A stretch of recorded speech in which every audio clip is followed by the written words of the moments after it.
Hey guys, this is Hades. This is going to be another Raid Shadow Legends video. Guys, I am fortunate to have a great community. I want to thank Jury this time for lending me his account. He's gone and pulled Elegaius through a shard. He's like, dude, come and check him out. See what you can do. See if it's worth everyone else putting their time and effort into Elegaius. So Elegaius is the current, not fusion, fragment summon. They are stacking up. But yeah, Elegaius, current fragment summon. Sandy's got 200 out. What's going on there? Anyway, yeah, current fragment summon, and he has pulled him through a shard. So it's a pretty big account. It's not like a crazy whale account, but it's a pretty stacked account, which means it's good for me to do a proper test of this champion with. So he's got him kind of maxed out. I can get the masteries on him and all that type of stuff. We already knew his base stats, so 106 speed, 1211 defense, very solid, good HP as well. And this guy's got a pretty awesome kit. Some people think he looks like a girl. Not me. I think he looks like a guy. But yeah, solid champion in terms of like stats. So I'd like to thank World War Doe for sponsoring this video. You guys know if I get offered a sponsored video, I like to try out the game first. I like to try it out, make sure that it's suitable for my audience. And on this one, guys, I really want to apologise.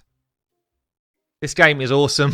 This game is awesome, and you will probably be addicted to this game like I am. I've been playing it for the last couple of weeks. I've been playing it a lot in my free time, and I will be bringing it to streams to show you guys how I'm getting on.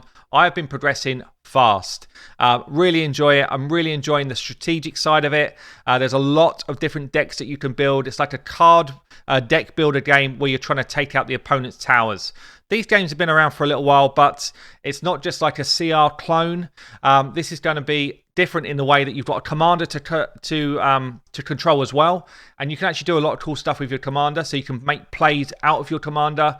You can use your towers to boost your commander, boost his damage, and you can heal him, which just creates a lot of outplays. So they implemented seasons into the game a few months back.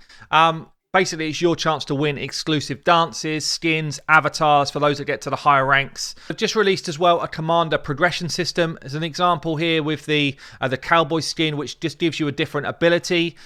These are the type of things they're thinking of. So how do they build more strategy, more gameplay into this genre? It's definitely, for me, like the standout in the genre that I've played. I've created my own club, as I always do in these games. Hades minions, come and get involved. I can only have 50 of you. 50 spots to fill up the club.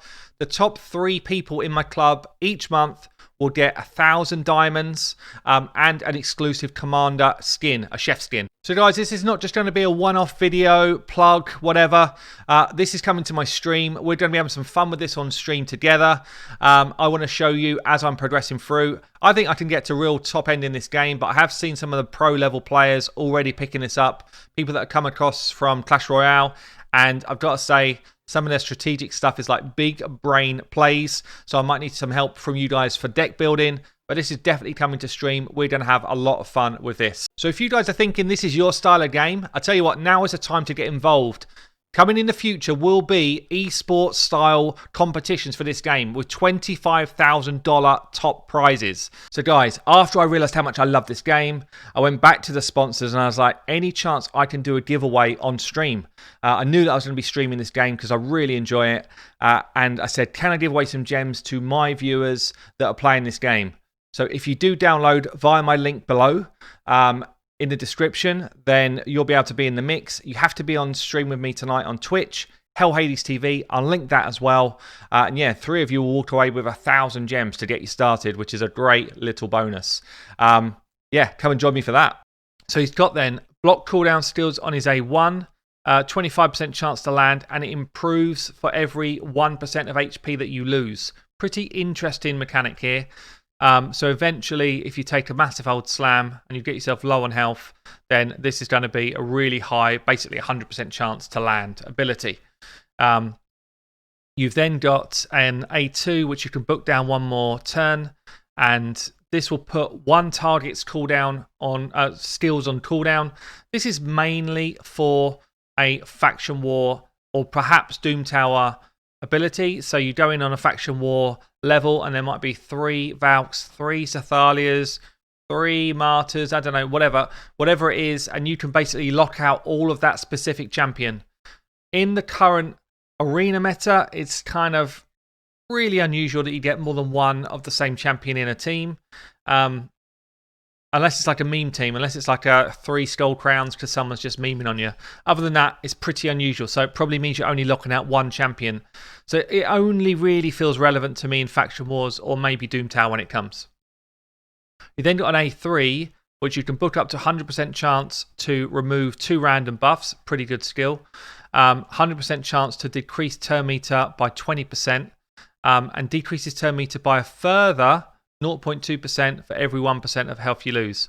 So 5% of HP lost is 1% of turn meter. So let's say you lose half your health. You're going to drop another 10% turn meter. So it's quite a good mechanic, quite a good ability. And it all kind of balances off with this passive. And this is the main thing about the kit, really. Prevents this champion's death and keeps them alive on 1 HP when hit by a fatal hit. So, does that mean then that Elegaius is your champion to go second in the arena? Is the initial thing for me. None of the rest of the kit will kind of like filter into a clan boss type of setup. There's nothing here at all for clan boss. There's not really a lot here for dungeons. To be honest, block cooldown steals, it's for waves. It's not for bosses or anything. Put abilities on cooldown. Does nothing to dungeon bosses or whatever. And then AoE drop turn meter on a 4-turn cooldown with the amount of turn meter you're dropping. It's not really relevant for any boss. So removing buffs, not relevant really to bosses. So I can only really see this champion being played Faction Wars, Doom Tower, and Arena. But even for Arena, as a go second team, maybe. But I can't see him being played anywhere else. So he does have a good base speed, but got a good base health. All of the abilities are based off of HP when they do damage. So the first thing we're always going to test is, does this champion smack hard? Do they smack hard? Can we get them into a team to try out damage? We'll do that first. And then we will try and get some of these skills working in the arena. I've just been talking to Jury before we get into the build of this champion, and we've been talking about should we be upgrading skills, and the Jury's got enough books to actually fully book Elegaius. My view is, I mean, he does need to get through Faction War 21, that's one point, but what do you gain here? You gain an extra 10% debuff chance. I don't think that's worthwhile. I don't think this is a worthwhile booking ability. 1 cooldown less here could be worthwhile if you're really struggling for Faction Wars. But again, I think once you've done it, once you've put everyone's abilities on cooldown, this rotates on a 4-turn cooldown. Chances are the big abilities of your opponents are only just coming off cooldown when this comes off cooldown anyway. So you probably don't need to book this. You've got an extra 25% chance here. This is the ability you do want to book if you're going to use Elegaius anywhere other than just kind of like a fill champion.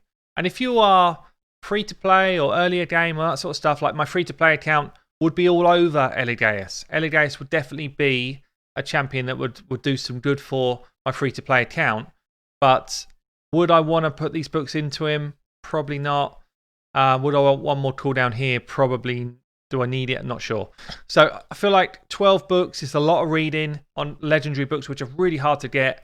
So I think my advice is, unless he's going to become a big part of your team now, or when we see Doom Tower, he does become a big part of your team, don't think he's your champion to book. The other shame for this video is that Undeads are not open for another 3 days. So we're not going to be able to show him in Undead Crypts, which is probably his strongest place. If I've got mine in 3 days' time, then I will show a video of him in Faction Wars. But for right now, I'm just have to show him in other content and hopefully give you a good feel. So I'll leave it to building him now, and then we'll see how we get on. So quick walk through the build then. HP ring with HP percentage is what I'm looking for.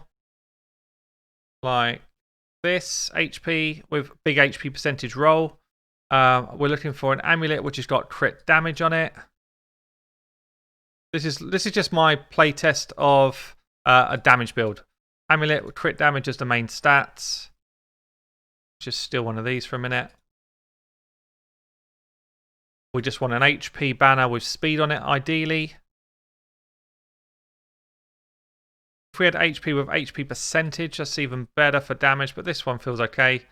This one feels okay. It's already rolled up. At least that way I can not have to waste too much of Jury's silver. Then we're just going to go for HP percentage boots. I'm looking for, if I can do it, Savage Deer. I don't know if we're going to have the deer on this account. In fact, I'll have a quick look through and then just see if that's even viable. Okay, so I managed to find some pretty juicy gear here, actually. So we've got Savage set on. We've got crit damage set on as well. On the pieces, we've got crit damage on the gloves. We've got HP percentage on the chest. We've got HP percentage on the boots. And then I was looking for kind of crit damage HP on the rest of the pieces. So you can kind of see the build here. We've actually got to 84k HP. We've still got 2.5k defense. So this build actually works. A bit slow. I'd have to change the boots out for speed boots probably if I wanted to run this in kind of dungeons and stuff. But 100% crit rate, 271 crit damage in Savage Gear, 223 accuracy. So the abilities work as well. This is a pretty awesome build. In terms of masteries, this is how I've done it for a damage build. So we've got crits, crit damage, kind of pretty standard. This just gives me more damage if I use Gurp Tuck. Helm Smasher to hit hard. And then all of this stuff going on for a bit more health, bit more stats. I just really wanted the health. But I don't know, maybe the counter-attack tree is better here. But this is what I've done initially. So pretty juicy build. If he's not doing damage with this build, he's not doing damage, basically. So what I'm going to do, I'm going to set him up. He's a magic affinity. So we'll set him up for a usual type of test. See if we can do some work on a test, and then we'll get him into some content. Alright, okay, so the test we're going to do here, we don't have a bad L on this account. So normally on my account, I'd be putting bad L into the mix as well for another 20% damage. But what we do have is HP Aura. That's the only way we're going to boost the damage levels here is HP. We don't have, you can't boost HP damage through increased attack or increased defense, you know. So HP Aura gives us more damage, decreased defense and weaken. Damage booster through Gurp Tuck, damage booster through Whirling. Okay, let's get the buffs off then. So debuff here, decreased defense and weaken. It didn't land here. Watch this space. We're going to poison ourselves. Across the board, good. We're going to increase our crit damage. And then we are going to go for, we'll go for the AoE first. So AoE hits, slow it down. What you got? This is a big boy build. What have you got? Oh, the animation's pretty sick, actually. Animation's pretty sick. Damage was bang average. I think it was bang average damage there. Let's speed this up till we get back round to him again. Perhaps we just wait for the next wave. Yeah, that wasn't nothing to be too excited about there for damage, considering the build. We might just get a little look at an A1 without any sort of decreased defense and stuff. So A1, obviously he's not lost any health. Doesn't really matter. 29k A1, it's okay. Let's see if we get those abilities off again. Now I've got one more turn to wait. Just keep her alive. Oh, we've got an extra turn there. Okay, so we get our poisons on ourselves at least. Strength and stuff's not going to help us here. So A2 then, there's no decreased defense. So I'm just going to go A1 again, see if I can get the next one with decreased defense on. 48k there on the A1 when we got the Gurp Tuck buff. It's actually quite big. It's quite big.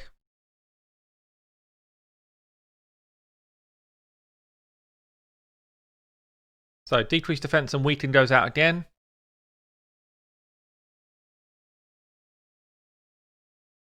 Shield on one of us, fine. Yeah, bring it all. Bring it all. What else you got? Oh, we've got provokes now. Should have done this. Provoke 50k hit. Okay, let's swing around to that ability again. We've dropped all that stuff, so we're going to come back out, go in again, and just try it on. I don't think we've seen an A2 yet, so let's see if we can get an A2 set up.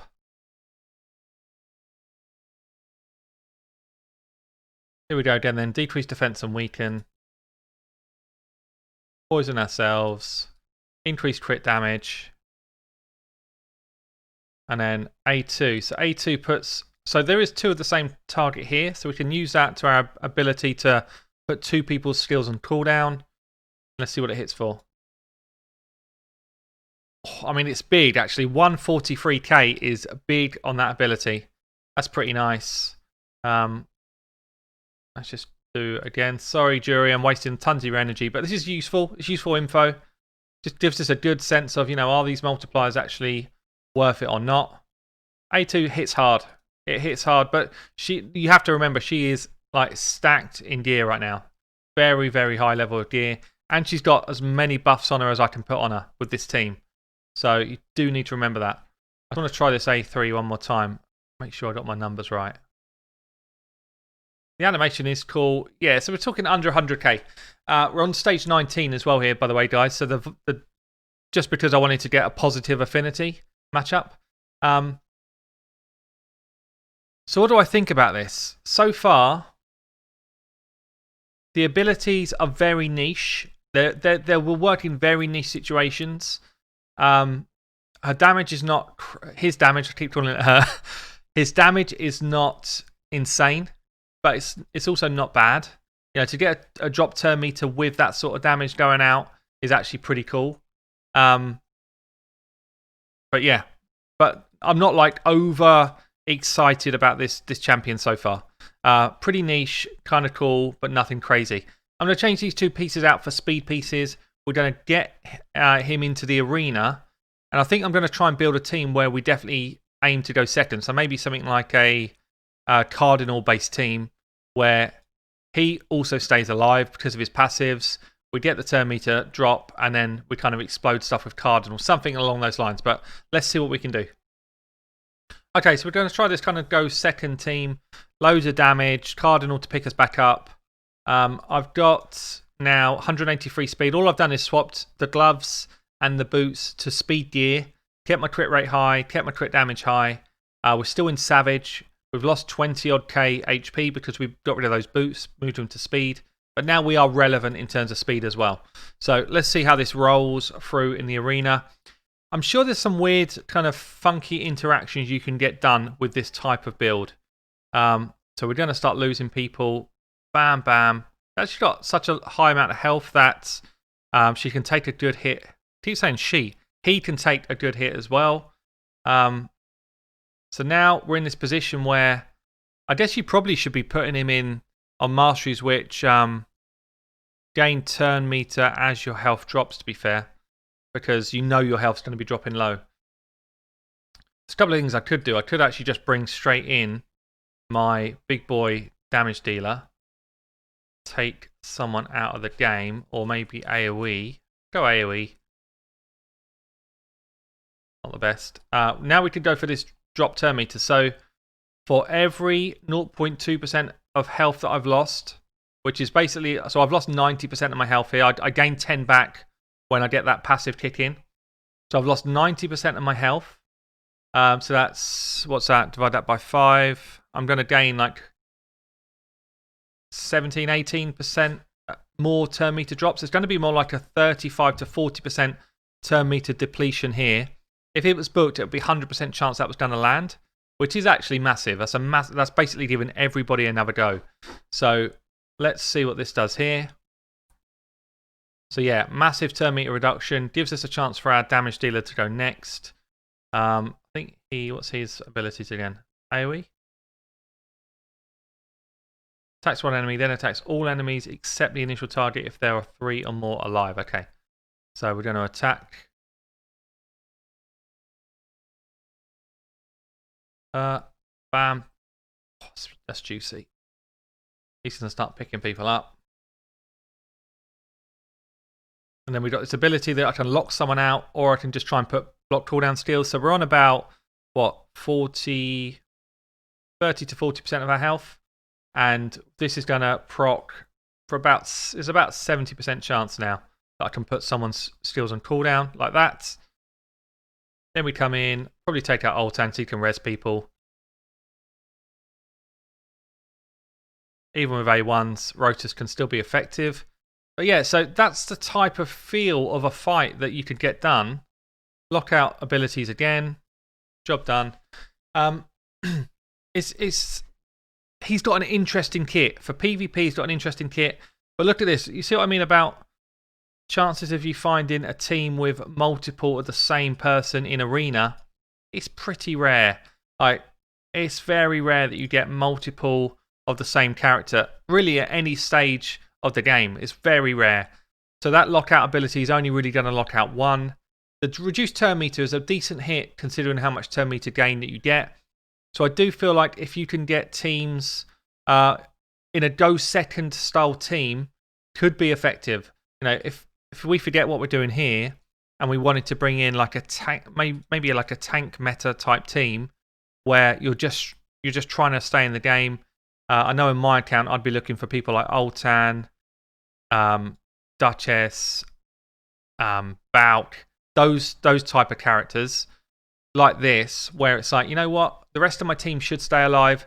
He's going to take a chunk of damage, and when he takes that chunk of damage, it's just going to enable me to get the turn meter advantage. I actually went first anyway, but you know, even though they got block debuffs, that doesn't matter for this type of ability. We still go in with a drop turn meter across the and remove buffs. So that A3 is actually pretty cool for the arena, especially if you cannot go first or you're struggling to go first. But I don't think he's going to be... I can't see him being meta. Can't see him being meta, but I think he can come in and play in certain teams where you're kind of struggling to go first. And it just gives you that opportunity to have a go at it. Blocking someone's abilities like this is kind of nice. So puts all of her abilities on cooldown. Even though she's on her own, there's actually still a massive ability to do on someone like a Sifi. So we take her down, and pretty much from there you're on auto. So yeah, interesting champion. I'm sure there's plenty more stuff that can be worked out to benefit everybody that's watching. You know, there's a ton of interesting stuff about his kits, but it feels like niche situations rather than mainstream situations to get it going. There was one thing I spoke about in my first video. I did say, you know, if you put a Spiderling's abilities on cooldown, does that do anything? I don't think it will, but we'll try it. But let's try this. I'd be shocked if suddenly they stopped putting poison out. It would be awesome if they did. That would actually be really awesome interaction. But I think it's pretty much impossible that that's going to happen. So does this ability lock all of their poisons out is my question. So I think it's a no. We didn't see any sort of animation there to say that it did. So yeah, I think it's a no. So, and because of that, like, there's really no dungeon situation. This drop turn meter is good for Spider, actually.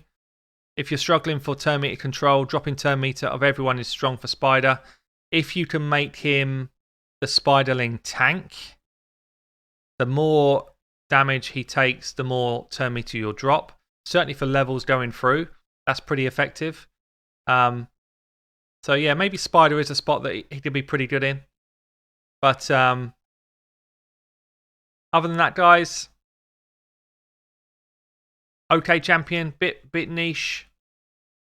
Let me know in comments below, like, if I missed somewhere else that you would have tried him to really kind of showcase what he's all about. My brain, I'm struggling to think of what it is right now. You saw my introduction to World War Doe earlier. Come and check it out on stream tonight. It is a fun game. I actually really enjoy the game. Make sure you use my link in the description below. Come and check it out and try and win yourself some diamonds in the game as well. Otherwise, guys, I've been Hell Hades. This is Elegaius. He's all right. Catch you later.